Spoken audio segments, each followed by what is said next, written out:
कार्तिक महीना माना ये सैया कार्तिक महीना माना, कार्तिक महीना माना ये सैया कार्तिक महीना माना। करब छठ के पूजनमा हो कार्तिक महीना माना, बाटे होला शुभ दिनमा हो कार्तिक महीना माना।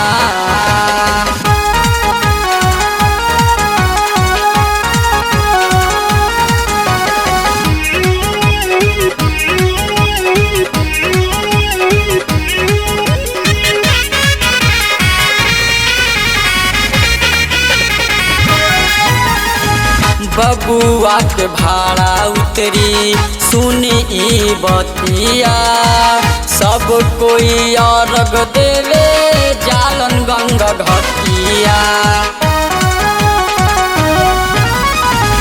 बबुआ के भाड़ा उतरी सुनी बतिया, सब कोई अर्घ देवे जालन गंगा घटिया।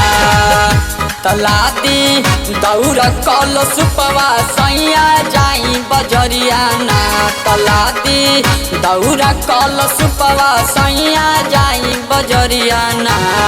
करब छठी के पूजनमा हो कार्तिक महीनमा ना, बाटे होला शुभ दिनमा हो कार्तिक महीनमा ना।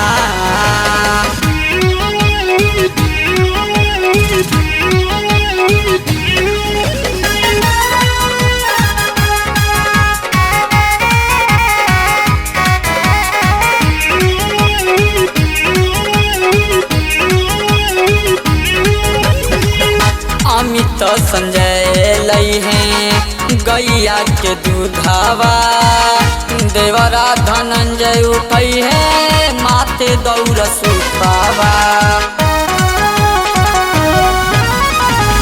अमित संजय लई है गैया के दूधावा, देवरा धनंजय उठई है माथे दौड़ सुपावा। सैया कार्तिक के महीना बड़ा नीक लागे ना, मोहन कार्तिक के महीना बड़ा नीक लागे ना। करब छठी के पूजनमा हो कार्तिक महीनमा ना, बाटे होला शुभ दिनमा हो कार्तिक महीनमा ना। कार्तिक महीनमा ना ये सैया कार्तिक महीनमा ना, करब छठ के पूजनमा हो कार्तिक महीनमा ना, बाटे होला शुभ दिनमा हो कार्तिक महीनमा ना।